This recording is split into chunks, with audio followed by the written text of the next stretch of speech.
কোনো ব্লাডের দাগ তো নেই এখানে, তাহলে এত ডিটেলে আমাকে ব্লাফ দিল।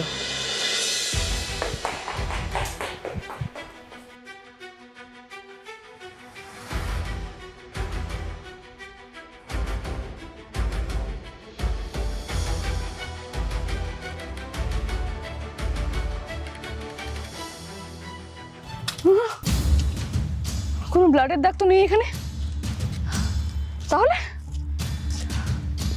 এত রাত্রে কে ফোন করলো আমাকে, ব্লাফ দিল? ভালো করে তো একবার খুঁজে দেখি। এত রাত্রে একজন ফোন করলো, ফোন করে বললো ডিটেলে সবকিছু, সে খুব ভালো করে জানে এই ছাদেই হয়েছে দিদিকে গুলি করা। এত ডিটেলে সবটা বললো, কোথায় দরজা আছে সে সেটাও জানে, গুলি লেগেছে সেটাও জানে, নাক থেকে রক্ত পড়েছিল সেটাও জানে।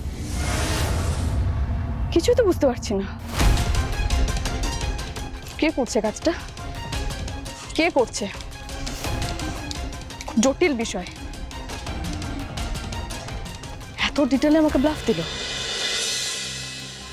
হ্যালো, হ্যাঁ টেনশন নেবেন না, রক্তের দাগ মুছে দিয়েছি। ওয়েল ডান শান্ত। এই জন্যই তো তোমাকে আমি ভালোবাসি। আমি না খালি ভাবছিলাম কি যেন একটা মিস হয়ে যাচ্ছে, কোনো কিছু ট্রেস থেকে যাচ্ছে না তো। যদি তুমি ওটা ভুলে যেতে আর ফরেনসিকের চোখে পড়ে যেত, তাহলে তো বড় কেস খেয়ে যেতে। শুধু আমি না, আমিও। তবে আর টেনশন নেই। আর পুলিশের এইসব ভুল ভ্রান্তি তো আমাদের মতন মানুষের শক্তি, তাই না? একদম। এবার নিশামিত্র যদি বেঁচেও যায় আর ওর জ্ঞান ফিরে আসে আর ওই রক্তের কথাটা পুলিশকে বলেও, তাহলে ও কিচ্ছু প্রমাণ করতে পারবে না, কারণ দাগটাই তো নেই, ওটাই তো হাওয়া।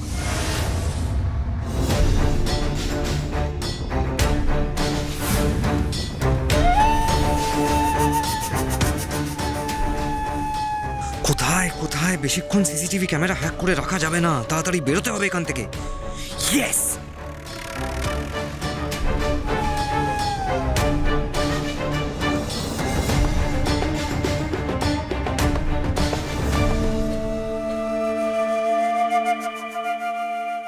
একদম পাক্কা কাজ করেছো।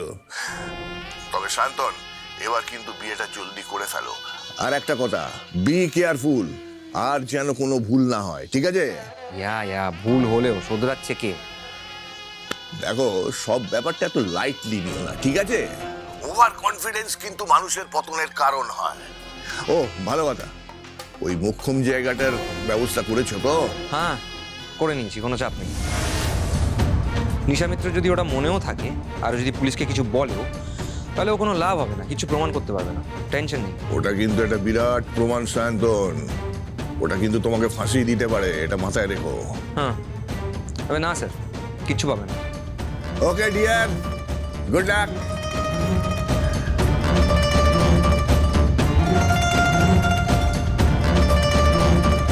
ঋষি ব্যানার্জি, তীরটা এবার একদম মোক্ষম জায়গায় লেগেছে।